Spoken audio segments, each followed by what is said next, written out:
En medio de la Primera Guerra Mundial, un ingeniero de minas que no tenía ni idea de monedas y un grabador borracho, usando el motor de un tren y metal de un barco hundido, se sacaron de la manga una de las monedas icónicas de la numismática alemana. Esta es la historia de una de las obras maestras de la numismática del siglo XX, las 15 rupias alemanas de Tabora de 1916.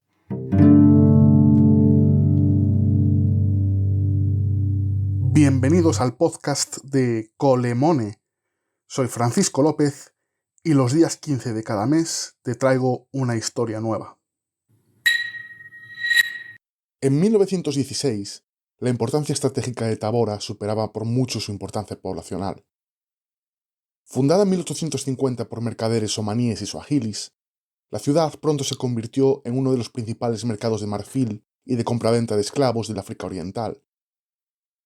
No será hasta finales de 1895 cuando los alemanes consiguen pacificarla y tomar el control total del área, a pesar de que ya la habían declarado como colonia propia en 1891.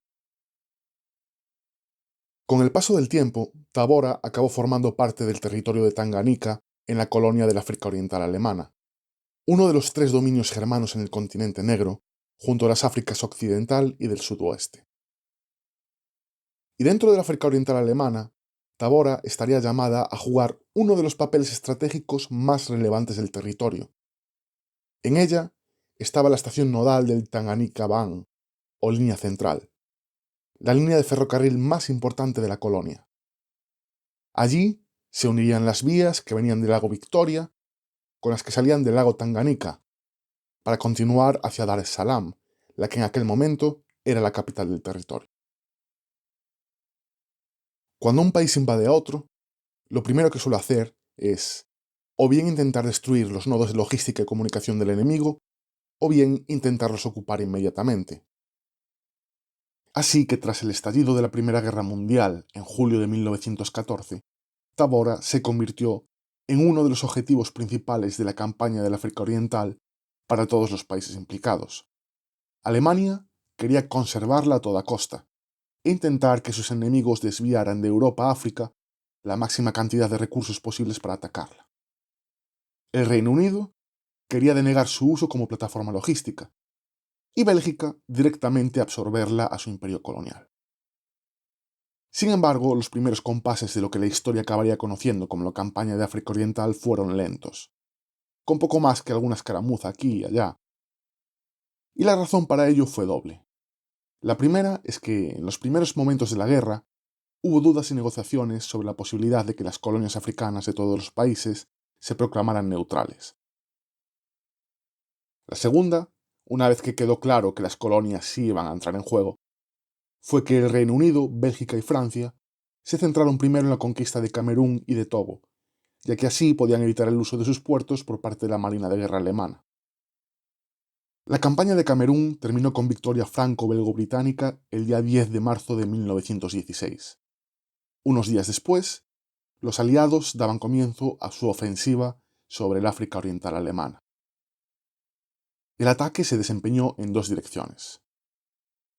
Los británicos, comandados por el general Jan Smuts, asaltaron la colonia a lo largo de la costa, con el objetivo de llegar a Dar es Salaam. Mientras tanto, el ejército colonial belga, la Force Publique, embistiría desde el Congo belga con el objetivo de llegar a Tabora y enlazar allí con la Lake Force, la guarnición colonial que los británicos tenían en el lago Victoria. Enfrente tenían al León de África, el legendario teniente coronel alemán Paul von Lettow-Vorbeck, al mando de unos 22.000 combatientes de la Schutztruppe, la fuerza colonial alemana. La mayoría eran soldados nativos. Había unos 15.000 askari, soldados regulares, y el resto eran ruga-ruga, que eran tropas auxiliares irregulares y mercenarios varios. Las gestas de Lettow-Vorbeck son legendarias. Fue el único comandante alemán que consiguió invadir territorio británico en la Primera Guerra Mundial, al entrar en Rhodesia, lo que hoy es Ruanda de Zimbabue, en una de las guerras de guerrillas más exitosas de la historia. En los 4 años que duró la contienda, su ejército nunca fue derrotado, y tras terminar la guerra, fue recibido en Berlín con un desfile de honor. para que te imagines qué capacidad de improvisación tenía este tío. El 15 de noviembre de 1915, el navío SMS Königsberg tuvo que ser deshabilitado y abandonado para evitar su captura por las tropas aliadas. Von Lettow ordenó que se salvaran los 10 cañones que tenía el barco e hizo que se montaran en trenes de carga, y así los reconvirtió en artillería pesada. Por cierto, esta no será la última vez que este barco sale en esta historia, pero me estoy adelantando un poco a los acontecimientos. Volvamos a 1916. Von Lettow-Vorbeck había asignado a su segundo, el mayor general Kurt Walle, que defendiera Tabora.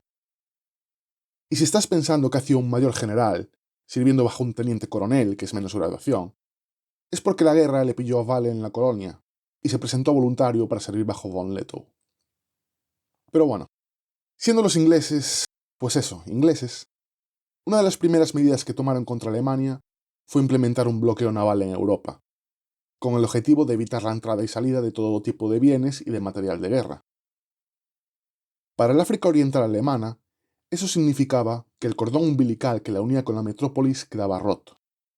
No iban a llegar ni más material, ni más refuerzos, ni más nada. Y tampoco iban a llegar ni más monedas, ni más billetes. Ante la crisis que se avecinaba, la población local comenzó a guardar las monedas de plata que pasaban por sus manos, creando sin prisa, pero sin pausa, una escasez de monetario circulante. Para principios de 1915, la situación se había vuelto tan aguda que el gobernador alemán, Heinrich Schnee, se vio obligado a dar la orden al Banco de África Oriental Alemana de acuñar e imprimir monedas y billetes de emergencia, cuya validez sería la de la duración de la guerra. Para imprimir los billetes se tiró de una solución improvisada, pero efectiva. Resulta que en Dar es Salaam se publicaba un periódico diario, el Deutsche Ostafrikanische Zeitung. Así que el banco contactó con ellos, y el 15 de marzo de 1915 salieron los primeros billetes de emergencia de la imprenta del diario. Acuñar monedas era otro cantar, y este iba a ser más difícil que entonar el aria de Olimpia de los cuentos de Hoffmann. Y es que en toda la colonia no había ninguna máquina de acuñar monedas, ni nada que se le pareciera remotamente. Tendrían que construir una desde cero. Para conseguir metal que valiera para construir la máquina, se recuperó parte del naufragio del SMS Königsberg, el crucero ligero del que te hablé antes, y de otros barcos hundidos en batalla naval. Ese material se llevó a Tabora, que se consideraba más lejos del alcance de las tropas aliadas, y allí se construyó una casa de la moneda improvisada.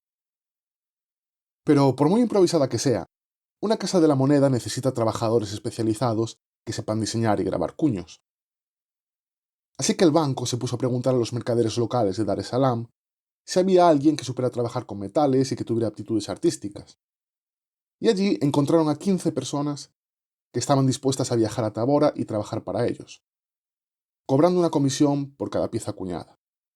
6 locales, 2 inmigrantes de la India y 7 inmigrantes cingaleses. Hay fuentes que dicen que prisioneros de guerra italianos también trabajaron allí a cambio de 6 rupias diarias y de privilegios especiales. El jefe de la operación sería el ingeniero de minas alemán Friedrich Schumacher. El propio Schumacher contó en un artículo publicado en 1973 que el mismísimo gobernador Schnee lo llamó a su oficina y le dio la orden tal y como sigue. Y cito a Schumacher.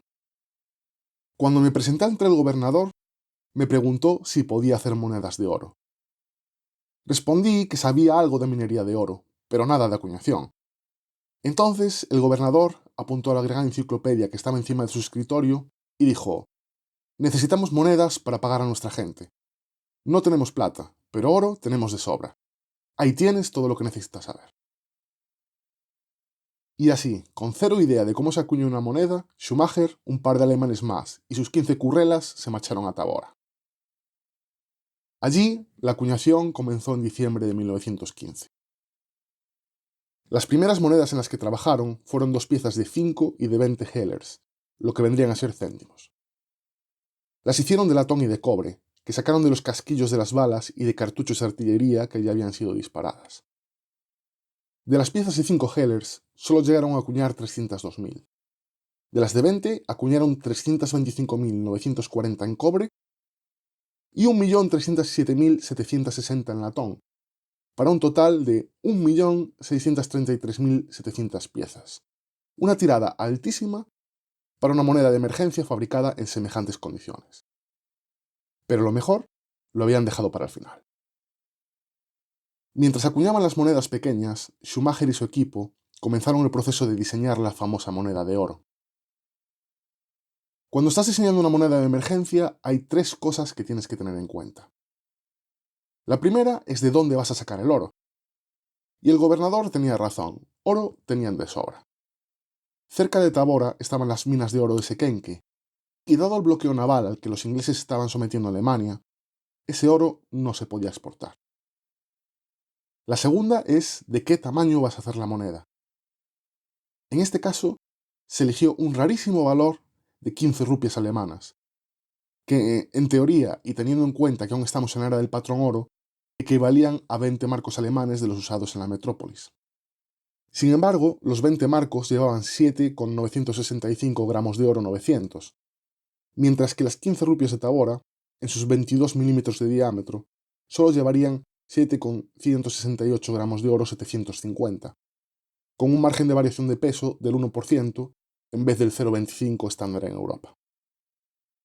Pero, a decir verdad, esta disparidad no surgió de la malicia. Simplemente las máquinas que habían improvisado en Tabora no tenían la capacidad para llegar a la pureza del oro que sí tenían las máquinas de las secas de Alemania. Y además, el oro minado de Sequenque era de baja calidad.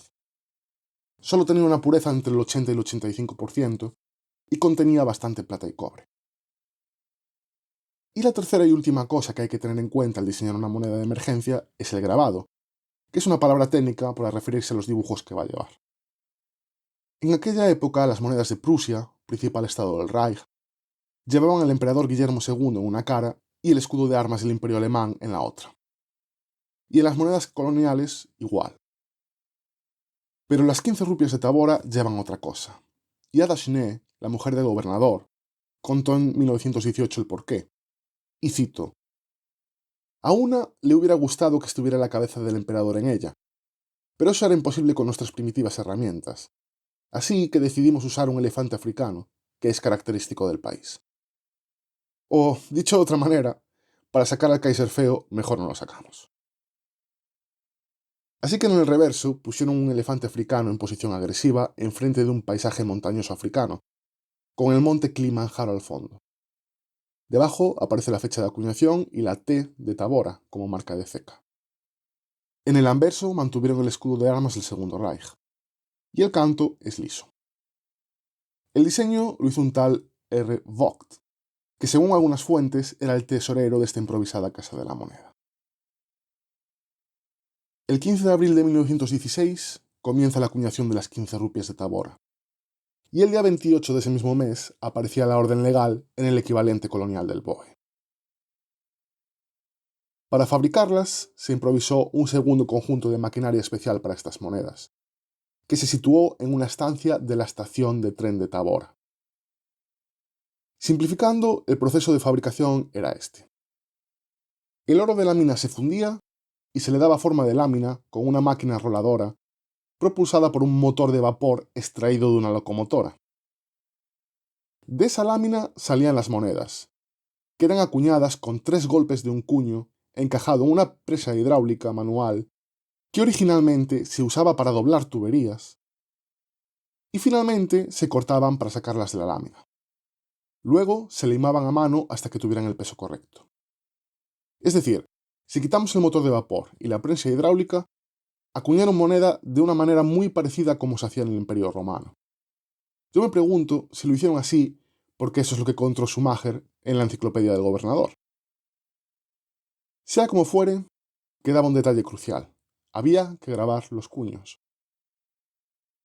Esta suele ser la parte más delicada a la hora de acuñar moneda, y el propio Schumacher nos cuenta que lo solucionó de una manera muy sui generis, y cito: para esto encontré un orfebre cingalés muy habilidoso, que trabajaba particularmente bien bajo la influencia del alcohol, así que le dije que le compraría una botella de whisky o de coñac de vez en cuando. Visto lo crudo e improvisado del diseño de las máquinas de acuñación, seguro que no te sorprende si te digo que se averiaban constantemente. Aunque normalmente los operarios eran capaces de arreglarlas más o menos rápidamente, en julio las máquinas ya poco más daban de sí. Era hora de mudarse. A unos 20 kilómetros al oeste de Tabora hay un pequeño pueblo llamado Lulanguru. Allí la compañía petrolera de África Oriental tenía una factoría.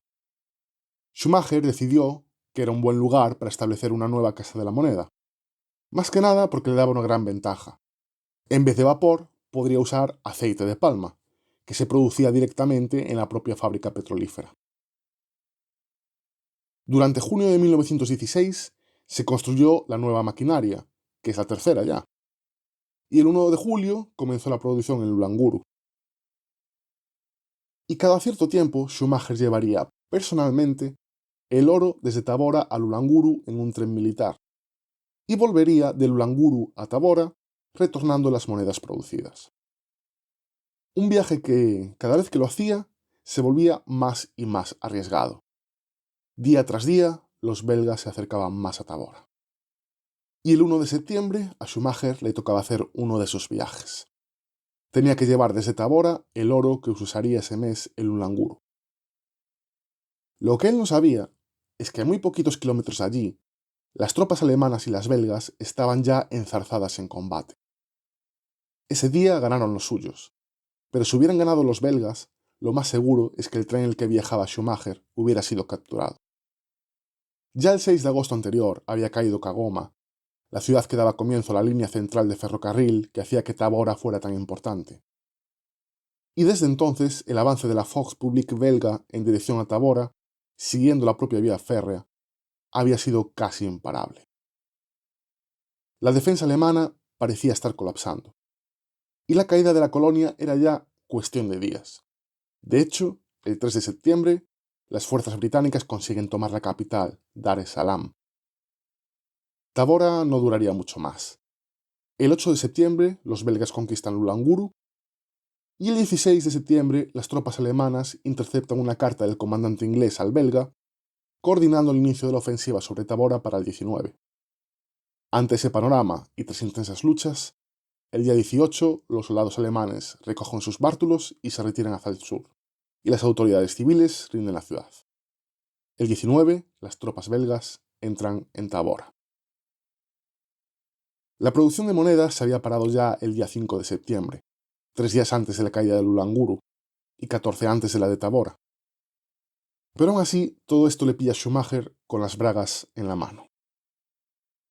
Y es que en la noche del 18 de septiembre, Schumacher estaba en Tabora, y tenía en su poder 240 monedas de 15 rupias y los cuños con los que se hacían. Sabía que si los belgas lo atrapaban, lo mínimo era que se las confiscaran. Así que se fue a una casa de las afueras de la ciudad, cavó un hueco de más de 1 metro de profundidad en el suelo del jardín y puso allí una lata que contenía 200 monedas y los cuños. Lo cubrió todo con tierra, más o menos hasta la mitad del hueco, y colocó algo de oro sin refinar como señuelo. Si alguien escarbaba allí, seguro que paraba al encontrar el oro y no seguiría cavando hasta llegar al verdadero tesoro. Al día siguiente, Schumacher era, efectivamente, capturado. Tenía las 40 monedas restantes encima, escondidas en un falso fondo en su equipaje y entre las telas de su ropa. Como era un civil no combatiente, en vez de mandarlo a un campo de prisioneros de guerra, se le envía a Londres, donde es interrogado por Scotland Yard. Allí, la policía británica pasa su equipaje por una máquina de rayos X y le encuentran esas 40 monedas. Le confiscan 39, dejándole una para él, que se lleva a Alemania cuando concluye la investigación y es repatriado a tierras germanas. Hoy, esa pieza y las notas originales de Schumacher están en el Museo de la Minería de Bochum, en Alemania. Una vez que acabó la guerra, Schumacher hizo pública la existencia del tesoro de Tabora. Hubo al menos 2 intentos de recuperarlo.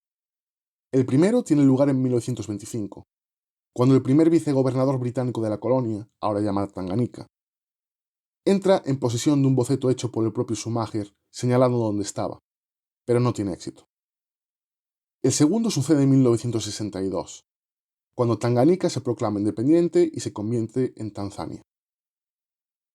Ese año, Schumacher crea un nuevo mapa del tesoro, basado en viejos planos de la ciudad de Tabora, se los manda a un empleado del Foreign Office británico y este se los manda al primer presidente de la Tanzania independiente, Julius Nyerere, que ordena su búsqueda. Tampoco tiene éxito. Tabora había crecido y cambiado tanto que le resultó imposible localizar el punto exacto. A día de hoy, el tesoro con las 200 monedas no ha sido encontrado. Y Frederick Schumacher falleció en 1975, así que ya no hay oportunidad de elaborar nuevos planos con conocimiento de primera mano. Al escuchar esto, igual te estás preguntando, ¿por qué los ingleses estaban tan interesados en las 15 rupias de Tabora? La respuesta es simple. Desde el primer momento fueron un éxito rotundo que trascendió los mercados numismáticos, convirtiéndose pronto en una de las monedas alemanas más icónicas a nivel mundial, y en la única moneda de emergencia alemana, el famoso Notgeld, hecha de oro. Las 15 rupias estaban destinadas a circulación, especialmente para pagar el sueldo de los 15.000 askari de von Lettow, los soldados alemanes nacidos en África, que recibían una pieza por cabeza, y a sus comandantes, que recibían 2 piezas. Y estos raramente la gastaban, guardándosela para ahorrar o de recuerdo. De hecho, existen testimonios anecdóticos de gente que heredó alguna de estas monedas de familiares que habían combatido allí. Cuando cayó Tabora, los soldados aliados pudieron hacerse con algunas de estas monedas, que pronto se convirtieron en souvenirs de guerra. Cierto número fueron encontrados en Tabora, pero también hubo una búsqueda activa de ellas. Los ingleses prohibieron su exportación y era rutina registrar a los prisioneros de guerra alemanes en su búsqueda. Sin embargo, dado que ya eran propiedades privadas de los soldados, bajo la Convención de Ginebra no se podían confiscar.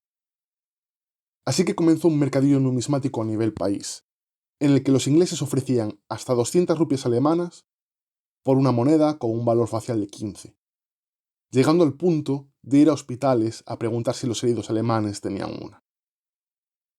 Pronto, los soldados transmitirían la noticia de la existencia de las 15 rupias de Tabora a sus países de origen, comenzando así la leyenda de una moneda que pronto se convertiría en una de las más codiciadas del siglo XX. De hecho, era tan codiciada que hasta el gobierno colonial inglés en Tanganica intentó falsificarlas sin éxito. Desde entonces, cada cierto tiempo, salen al mercado todo tipo de falsificaciones, con mayor o menor nivel de refinamiento. Y en 2008 parecía que la casa italiana Sincona había puesto una de esas falsificaciones a subasta. El hecho de que tuviera un detalle clave en su dibujo, que era completamente diferente a todas las monedas verdaderas conocidas hasta entonces, la delataba. O eso creíamos todos. Resulta que a alguien se le ocurrió hacerle ciertos análisis científicos a la supuesta falsificación, comparó los resultados con una pieza original y llegó a la conclusión de que esa pieza que creíamos falsa era realmente verdadera. Seguro que si te digo que uno de los estereotipos asignados a los alemanes es su amor por las reglas y por la organización, no te sorprende. Frederick Schumacher cumplía con este estereotipo perfectamente. Cada día apuntaba cuántas monedas acuñaban y gracias a eso hoy tenemos un cuadro completo de la tirada de las 15 rupias de 1916. Fue de hecho de 16.198 piezas. Con esto en la mano, para contarte el misterio de la moneda falsa que resultó no ser falsa, tengo que entrar en un tema un pelín más técnico en los que no suelo entrar a menudo, un análisis de cuños. Sabemos que para acuñar el anverso con el escudo del Segundo Reich se utilizaron 2 cuños, haciéndose el cambio en Lulanguru en algún momento del mes de julio. A las monedas acuñadas con el primer cuño las llamamos de tipo A, y a las hechas con el segundo, de tipo B. Hay bastantes maneras de distinguirlas, como contando los puntos que rodean el motivo, pero lo más fácil es fijarse en el arabesco que termina entre la T y la A de Ostáfrica. Cuando termina justo debajo del principio de la A, están hechas con el primer cuño y por tanto son de tipo A. Pero cuando el arabesco va casi hasta el final de la T, terminando debajo de ella, están hechas con el segundo cuño y son de tipo B. Pero la de la casa de subastas italiana terminaba justo entre la T y la A, llegando al arabesco hasta más o menos la mitad de la T. Tras comprobarse que la moneda había sido acuñada en Tabora, se le empezó a llamar tipo C. No sabemos ni en qué fecha se acuñó, ni si realmente se usó un tercer cuño, o si es que uno de los otros cuños se rompió en algún momento. Incluso hay algunos estudiosos que proponen la hipótesis de que, tras la toma de Tabora, las autoridades inglesas intentaron replicar las 15 rupias con las máquinas originales y que este tipo sale de sus intentos, pero esto no está demostrado ni por asomo. Sea como fuere, este es uno de los grandes misterios que rodean a la moneda desde el punto de vista académico. Eso sí, desde el punto de vista comercial no hay misterio ninguno, estas monedas valen un pastón. Con una tirada de 16.198 monedas, esta no es una moneda escasa, y suelen salir a subasta con una frecuencia relativamente alta. Además, dado que no circularon mucho, es fácil encontrarlas en un estado de conservación bastante bueno. Pero no es una moneda a la que se le pueda llamar barata. En un estado de conservación bajo, el valor de las 15 rupias alemanas de Tabora de 1916 está entre los 4.000 y los 6.000 euros. En conservaciones altas, su valor se puede ir a entre los 7.000 y los 8.000 euros. Definitivamente, esta no es una pieza para todos los bolsillos. ¿Y cómo iba a serlo, con toda la historia que tiene alrededor? Muchas gracias por haber escuchado el podcast de Colemone. Nos puedes encontrar en las plataformas habituales de podcasts: Spotify, iVoox, Google Podcast, Apple Podcast y también en YouTube. Nos vemos el día 15 del mes que viene.